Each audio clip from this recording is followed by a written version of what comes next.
देखिए, जो अपडेट हमारे पास आ रहा है कि सबसे पहले बात ये है कि ट्रंप खुल के इस पे बोलने लगे हैं। ऐसा प्रतीत हो रहा है कुछ ट्रंप की कुछ क्लिपिंग्स देख के, और जो इज़राइल मीडिया का क्लेम है कि ट्रंप को बताया गया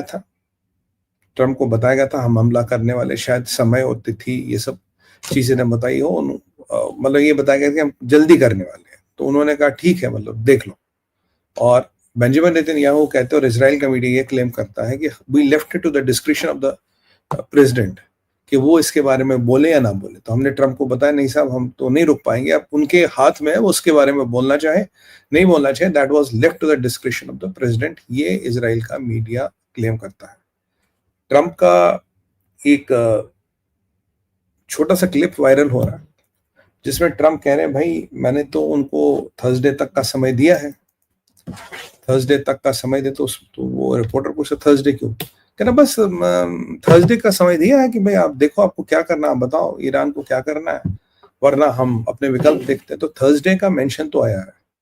मतलब अब ये क्या इस संदर्भ में है, किसी और संदर्भ में ट्रंप पे कुछ भी बोल सकते हैं, पर ऐसा लगता है। मीनवाइल बेंजामिन नेतन्याहू ने सारे वर्ल्ड लीडर से बात की है, मोदी जी से भी बात हुई है, और मोदी जी ने जो कहा है वो बिल्कुल सटीक है कि भाई हम चाहते हैं कि आप शांति वांति की बात हुई नॉर्मल, पर उन्होंने ईरान का समर्थन नहीं किया, उन्होंने इजराइल को कटअप नहीं किया, और इजराइल को लगभग वो समर्थन दिया। अगर मैं उस चीज को डिकोड करूं तो बोला ठीक है, जब आपका काम निपट जाए तो शांति कीजिएगा। उन्होंने सीज फायर नहीं कहा, उन्होंने होल्ड नहीं कहा, उन्होंने होल्ड ऑफ हॉस्टिलिटीज नहीं कहा, बोला शांति होनी चाहिए। बस शांति तो हर कोई चाहता है, जब मिशन निपट जाए फिर शांति शांति है, पर जब तक मिशन जिंदा है तो शांति की तो बात ही नहीं है। तो ये मोदी जी का बिल्कुल ये रहा है। और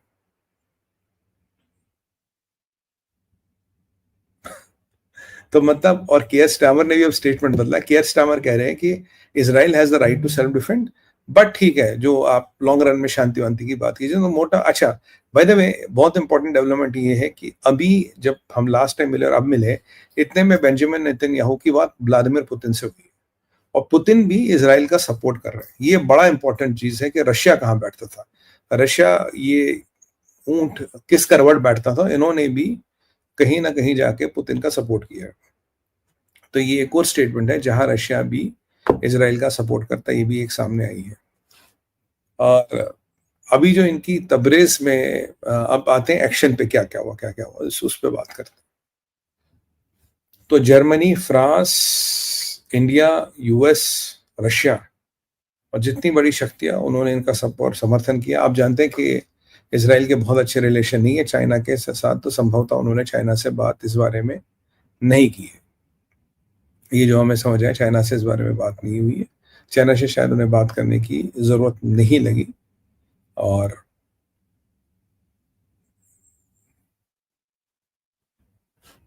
एक बड़ा इंपॉर्टेंट अपडेट है जो आ रहा है। अब आप कह रहे होंगे कि मैं सोच रहा इसके बारे में पहले बात करूं, फिर इसको हम धीरे धीरे धीरे धीरे इसको हम आगे ले चलेंगे। Has the red line been breached, इसका क्या मतलब ये रेड लाइन ब्रीच की क्या बातें हो रही है। इसराइल ने आज स्टेटमेंट दिया था कि हम खमेनी को टारगेट नहीं कर रहे, ऐसा हमारा कोई इरादा नहीं। पर अभी अभी खबरें आ रही है, दिस इज अनकन्फर्म न्यूज, कि संभवतः खमेनी का one of the residence has been hit by a missile. Khamenei भी बंकर में होगा कहीं, वो पक्की बात है, बट खमेनी का घर, one of the residences of Khamenei has been hit by a missile. ये बिल्कुल क्लियर बात खबरें आ रही है, अगेन अनकन्फर्म रिपोर्ट्स है। तो क्या इसराइल ने जो एक इमेजिनरी रेड लाइन थी, जो एक लक्ष्मण रेखा थी, जिसको ये माना जाता था इसको कभी ब्रीच नहीं किया जाएगा, क्या इसराइल ने उसको ब्रीच कर दिया? क्या खमीनी के घर पे मिसाइल दागने का मतलब एक बहुत पावरफुल मैसेज भेजना? अगर आप अभी देखेंगे, इसराइल के जहाज ईरान पे ऐसे घूम रहे जैसे टेलीविव हो। अब मुझे अभी समझ नहीं आ रहा इसराइल के जहाजों को बेच के देख के कि टेलीविव पे घूम रहे हैं, तेहरान पे घूम रहे हैं। पर खमेनी के घर पे मिसाइल डालने का बहुत बड़ा महत्व है। It's a very very clear message, you are not out of bounds. मैंने आपको बोला Khamenei is not out of bounds. Israel कुछ भी कहता रहे, but push comes to shove is not out of bounds. और इनकी जो तबरेज में सेकेंडरी एक्सप्लोजन सुनने को मिले। अब जरा मिलिट्री एक्शन पे आते हैं। तबरेज में सेकेंडरी एक्सप्लोजन सुनने को मिले। तबरेज वो बेस है जहाँ इनके काफी मिसाइल्स और काफी बैलिस्टिक मिसाइल्स का स्टोर माना जाता है। उसको ध्वस्त कर दिया गया है। जो ईरान के वो सर्कुलर टनल से जाएं जिसमें इन्होंने मिसाइलें छुपा के रखी है, सुनने में आया कि उनमें कुछ हरकत देखी गई है। शायद ये आज रात को कुछ रिटेलिएशन की तैयारी कर रहे हैं कि अगर उनमें से कुछ बची होगी, नहीं होगी। इनके पास जो जहाज है वो पुराने F4 फैंटम्स है। F4, अब सोचिए आजकल के डेट में F16 को अपडेटेड कहते हैं, F4 फैंटम कितना अपडेटेड होगा, वो उनके पास जहाज है। हाँ, ये जरूर है कि हुतियों ने एक मिसाइल या 2 मिसाइलें इसराइल की तरफ चलाई है जो इंटरसेप्ट कर दी गई है, पर ये भी उतना ही सच है कि ये भी उतना ही सच है कि इसराइल एक मिसाइल भी अब तक नहीं चला पाया। सॉरी, ईरान अब तक एक मिसाइल भी नहीं चला पाया। जो 2 मिसाइल आई है वो हुतियों के माध्यम से आई है, ईरान के से कोई मिसाइल नहीं चाहिए। और अब तो ईरान की न्यूज एजेंसी कह रही थी हमने 100 ड्रोन भी नहीं चलाए, क्योंकि आपको जानते हो वो जो 100 शाही ड्रोन इन्होंने चलाए थे उनमें से एक भी इसराइल नहीं पहुंचा, रास्ते में गिराए गए। अब इनकी न्यूज एजेंसी कहती थी हमने तो ड्रोन चलाई नहीं, हमने कब ड्रोन चलाया, अब तो अभी तो सुबह से मीटिंग कर रहे हैं, अब हमला करेंगे। सच ये है, अगर मैं आपको बताऊं, इनका military chain of command, Iran का military chain of command completely ध्वस्त हो चुका है, कंप्लीटली डिसमेंटल हो गया। यहां अगर military chain of command dismantle होता तो मिलिट्री के लिए एक्ट करना, रिटेलिएट करना बहुत मुश्किल होता है। It's beyond their capability now, क्योंकि मिलिट्री चेन ऑफ कमांड ध्वस्त होने का मतलब है बहुत बड़ा झटका, बहुत बड़ी त्रासदी और बहुत बड़ा झटका लगा है। ये कुर्द फोर्सेस का general Ismail Qaani, he has been also eliminated. ये लेटेस्ट है पिछले 3 घंटों में, इसका भी खत्म हो गया है। हुतीस ने मिसाइलें दागी है, खोमेनी के घर पे संभवतः एलिजेडली हमला हुआ है, एक घर पे मिसाइल दागी गई है। तो ये एक बहुत बड़ा हिम्मत का काम है, एक बहुत बड़ी रेड लाइन इसराइल ने पास पार की, और Israel is trying to give a very subtle message, look Israel mean business, हम इधर उधर की बात इंटरेस्टेड नहीं है। तबरेज में सेकेंडरी एक्सप्लोजर्स का मतलब है जो इनके नीचे मिसाइलें लगी थी भाई साहब, वो फटने लगी है, और फटने के बाद ही सेकेंडरी एक्सप्लोजन होते, नहीं तो एक एक्सप्लोजन होता। सेकेंडरी एक्सप्लोजन का मतलब ही है अंदर कुछ ऐसी चीज थी जो फट रही है।